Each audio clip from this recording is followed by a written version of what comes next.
présenter en quelques phrases le projet Mission Carb Zéro? L'urgence climatique est aujourd'hui au cœur de l'agenda politique international.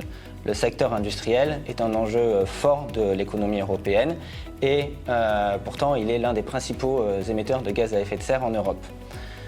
Les grands pays, la plupart des États ont lancé des vastes programmes de décarbonation qui sont principalement à destination des grands groupes.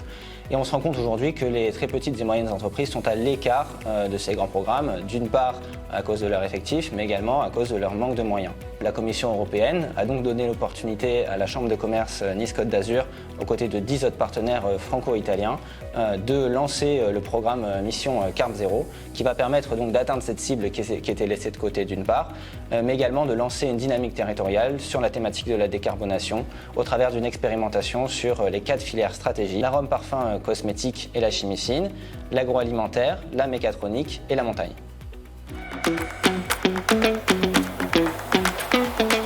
On va concevoir une méthodologie commune qui va nous permettre de proposer aux entreprises un diagnostic carbone simplifié. Au démarrage du projet MC0, nous avons fait le constat qu'il existait beaucoup d'outils d'évaluation d'impact carbone, mais qui étaient très souvent difficiles, chers, qui prenaient du temps pour les entreprises et du coup qui n'étaient pas à la portée de ces entreprises. Et nous avons voulu développer un outil qui sera simple, ergonomique, pratique et gratuit pour rendre l'évaluation de l'impact carbone accessible à toutes les entreprises, toutes les petites et moyennes entreprises de nos territoires. Donc le diagnostic permet de savoir par quoi commencer et comment lancer une démarche de décarbonation de manière efficace, parce qu'on va savoir sur quel axe en fait apporter des améliorations.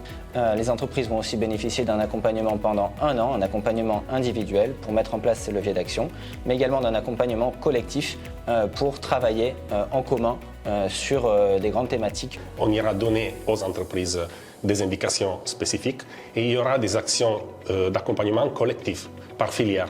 Donc toutes les entreprises participeront à beaucoup de workshops où on discutera des résultats complexifs.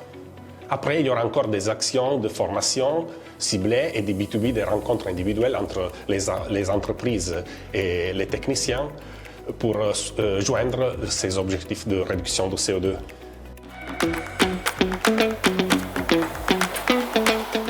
Le projet va également permettre de mettre en place une base de connaissances transfrontalière qui va permettre de faciliter l'essaimage au sein des territoires.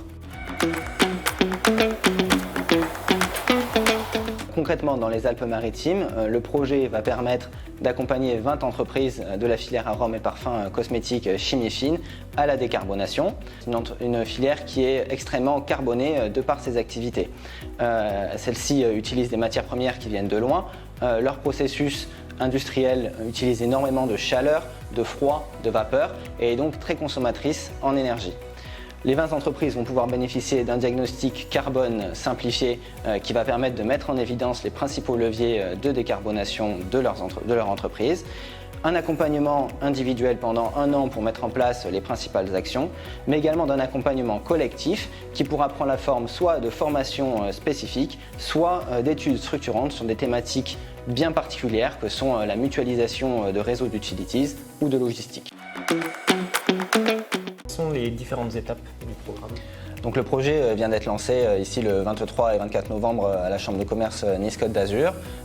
Pendant la première année du projet, nous allons concevoir la méthodologie commune à l'ensemble du partenariat. Nous allons publier sur les réseaux sociaux et dans nos différents réseaux un appel à manifestation d'intérêt à destination des entreprises pour bénéficier de l'accompagnement du programme. La deuxième année sera consacrée principalement à l'accompagnement des entreprises et la troisième année nous permettra de concevoir la base de connaissances transfrontalière pour travailler sur la durabilité du projet.